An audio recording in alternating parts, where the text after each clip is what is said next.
Hi, I'm Mert Davis, and I've lived in Lindsay since 1959. I'm Doreen Roadhouse. I was born on a farm southwest of Lindsay on the 24th of March 1925. Back in 1959, there was a big shortage of teachers, which was in my favor. The Globe and Mail was full of ads, pages upon pages. You could go anywhere, but there weren't many for straight agriculture. I was working for a feed company, and my wife was teaching. I thought maybe it would be really good if I taught too, and we could go off into the sunset in the summers and have a good holiday. So I came to Peterborough once to check out a job in biology, and that didn't work out. And I heard there was an ag job over here in Lindsay, so I stopped in on my way, and the principal was so excited because they had no idea who they would get to teach agriculture. Ray Patterson, who was here for a long time, was phasing out. So the principal said, you have to go to see J. Stanley Dix at Little Britain. He's the Secretary-Treasurer, and he will write you up. So I went out and up a long lane, and where the Littles live now, and west of Little Britain, signed the contract, came back to the principal, gave him the paper all signed. He was happy, and I discovered then I had to go to summer school for 10 weeks in Toronto. I hated Toronto. Actually, my first time in Toronto was with the feed company, and after I joined them, they sent me to Toronto to spend a month in their factory down on the Quay, and I stayed at the Royal York Hotel. That was nice because you just drove up to the front of the Royal York Hotel, and the doorman came out, took your keys, and you walked in. I thought he was stealing my car because I'd never had a car before. I finished high school when I was 16. They wouldn't look at me at teachers' college. You were supposed to be 18. But because the World War II started in '39, they let me in that fall. With 1 year teachers college, I got a job teaching in Dunsford. It was a one-room school with 8 grades, and some of the children were not ready for the grade they were in, so I taught them separately. When other smaller schools were having difficulty getting teachers, or the children were misbehaving and they would come running for me, I guess I had the reputation of being able to keep a classroom operating smoothly. I went to summer school for 10 weeks. That was kind of exciting. My wife and I got married 2 days before school started. Still wasn't sure I could teach. I think Eleanor had great faith in me, but she had a job, so she didn't have to worry. She went to teach out at SS number 9 in a school which had outdoor plumbing and a box stove in the middle of the room, and great people. After Roger, my youngest child, my only boy, turned 4, I went to teach in Omemee. And they had brought in pupils from all over Eberlee Township. The principal was Mr. McKillican from Peterborough, and he came to me at the end of that year, and he said, we desperately need someone to teach special education around here. And do you think you could go to take courses in the summer? I went home and told my husband, and he said, sure, I'll pack the kids up and go out to an old at-home week in Evesham, Saskatchewan. Back in those days, there were no computers. And so the kids all signed up for classes based on what they wanted. It was all on paper. So I had my first lesson plan ready. I was geared to go. And when the students showed up in my science lab, there were 74 of them. I said, how in hell, I mean, how can you actually teach 74 kids a lesson in science where you only, and so I panicked. Maybe about the first time or last time I ever panicked in the classroom. I went roaring down the hall to where Ray Patterson had a class at the other end and said, "Ray, you got to help me." He was a war veteran.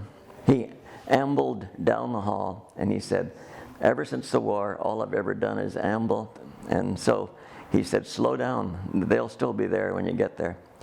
And so he talked to them for 30 minutes about, I don't know what it was now, but I learned a lesson that day. When I was teaching special ed, I had 17 big boys that needed a teacher, and they put us out in a portable. I got great respect from those young men. They were almost as old as I was. Then they hired another gentleman the next year, and he said to me, "Do you want the senior class or the junior class?"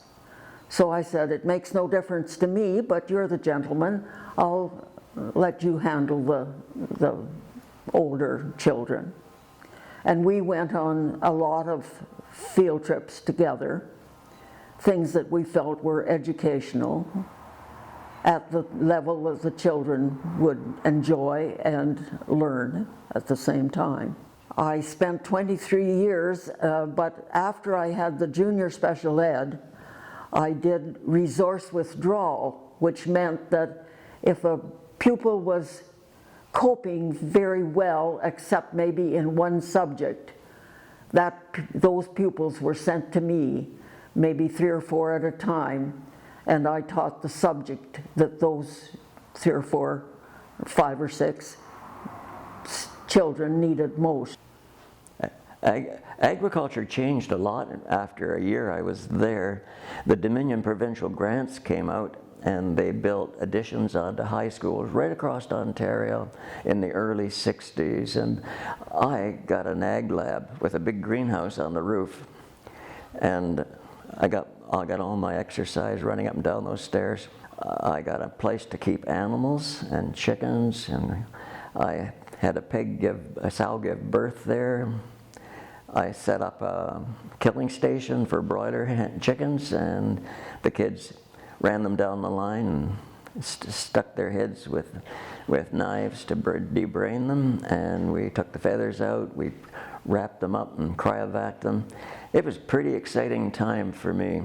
In the late 60s, everything changed. We had this huge population explosion in the schools, and LCVI got into buses, and they didn't have room for an ag class, and so it all got shut down, and they were teaching French in the ag lab. And anyway, we had our cage layers there for a while, and every morning when you opened up the curtain, the cage layers would start to cackle, and furiously, because it was a long, dark night. And I can remember the teacher had a French class in there, and they couldn't hear him for the hens.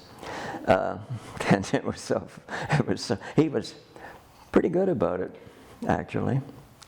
And we had lots of eggs to give away, especially to him, keep him quiet. We did a lot of field trips.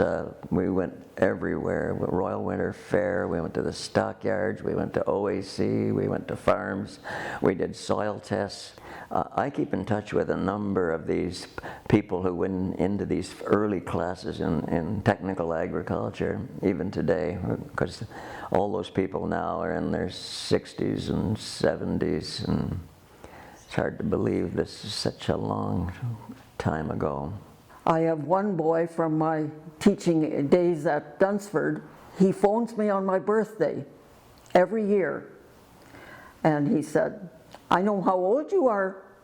I said, "How do you know how old I am?" He said, "Well, I know when you started to teach, you were 19 and I was 15. So that I just subtract 4 years, or add 4 years to my age, and I've got yours." I had 2 brothers that were younger, and my brother was born the following year on the 6th of March. Our name was Cornel. Walter Cornel and Eva Pearl Sanderson were our mother and father. I went to a rural school in Ops Township at that time, number 5, Ops. I had one teacher, Anna Coughlin, all the way through elementary school. I went to LCI, and at that time, when I was starting high school, I weighed 203 pounds, and I was only 11 years old. And I went to the doctor. My mother took me to the doctor. She told him why we were there, and he kind of put his arm around my back and said, well, you know, dear, all you have to do is eat a little less and do a little more exercise. So I went home and asked Dad if I could have a bicycle. And he said, what the world do you want a bicycle for? I thought you were going to high school. I said, that's what I want it for. It was 4.5 miles, between 4.5 and 5 miles. And I rode that bike to high school, but they wouldn't, my parents did not want me to ride down Kent Street, or even the part of the school sat on. So I had to leave my bike at my grandmother's on Angeline Street South. Sometimes I walked up there for lunch, and sometimes I had my lunch with me.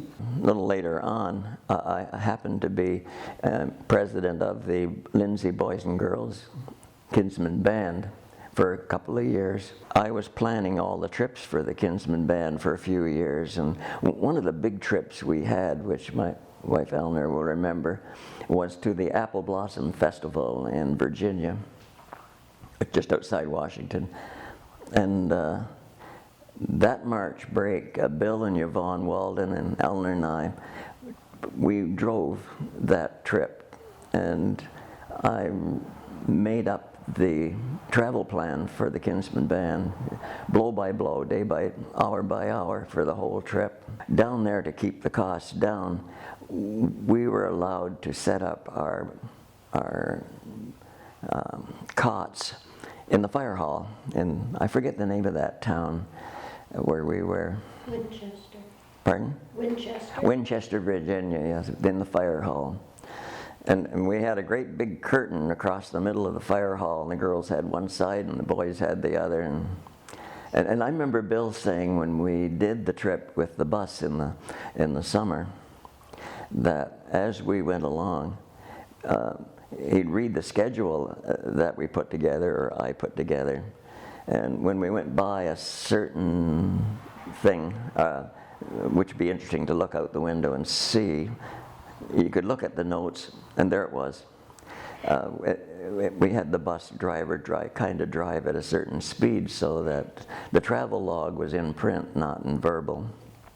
Well, we had lots of trips. I remember one Kinsman Band trip where we all went to it, but me, I couldn't go. And they all showed up there, and the people who organized it said, we didn't hire you. And so the people who were looking after the trip took all the Kinsman Band to an attraction which I can't remember. They kind of saved the day, and they did a free concert, I think it was, on the steps of the town hall. I think the kids thought that was what it was supposed to be. The Kinsman Band was a big deal in those days, and it went on for quite some time. And we celebrated our 50th wedding anniversary on the 6th of July, 1996. And Reed passed away that November. He's been gone, I think it's 23 years if my math is right. One of 10, 5 boys and 5 girls. Oh my goodness. And they're all gone now. There was one of the son-in-laws, one of his brother-in-laws, until just last year. And I'm the only one on my side of the family except my oldest brother's wife. And she comes here to Cambridge Street as well. And we spend time together after church. We had been going to Salem Eberlee United Church because it was right in the neighborhood, and they needed attendance, and they needed people to teach Sunday school and mission band, and I participated in those things. I noticed quite a difference in about 4 different ways in church life. I remember coming here to Cambridge Street when I was quite young, 3 or 4, and the elders or the ushers met you at the entrance to the sanctuary with long-tailed coats and very formal trousers, and ushered you to your pew. And it was sort of demanded, at least your parents demanded, that you sit up and behave in church. When I started to teach in 44, so September 44, and I was married in July of 46. And at that point, we went to Salem Eberlee United Church, which was a branch of Bobcaygeon, Dunsford, and Salem Eberlee. Finally, our attendance at Salem Eberlee got so small that my husband and I, Reed Roadhouse, went to Dunsford for a while, but they didn't have very many young people there, and we decided to go back to where I had always gone to church, in Cambridge United in Lindsay, and there was more young people there. And sometimes they joined with Queen Street United Church for special occasions like sleigh rides, and that's where my middle daughter, my middle daughter now, Wanda, met her husband on when they got together for young people's. I have taught Sunday school here when the new curriculum came in, and I enjoyed doing it very much. Then I was out of teaching for 10 years, and I had 5 children and lost a little girl that was less than 2 years old. When I quit teaching in 1986, my husband quit farming in 89. I went to Case Manor in Bobcaygeon and helped in the kitchen. Peeled the potatoes and the vegetables and washed all the dishes from the residents' noon meal and evening meal. And one of the cooks wasn't so good at washing pots and pans, but I wouldn't leave until the last one was scoured and put away. I was glad I didn't accept their offer to help in the new Case Manor. They lowered the residence that was being used as an elder's home and built a much bigger facility. But I said no, I was not going to accept their offer. I was going to retire. Teaching went on for 30 years, and then I retired. And in that time I became head of science and did a lot of renovations to the school. I think they rebuilt the LCVI twice while I was there, and we got labs that were quite unusual, and got a chance to plan them. It's all kind of history. I'm running out of things to say. I hope to celebrate the 100th anniversary of Cambridge Street United Church. I have 6 years to go, and I hope to make it, because I've called this my church home from I was 3 years old.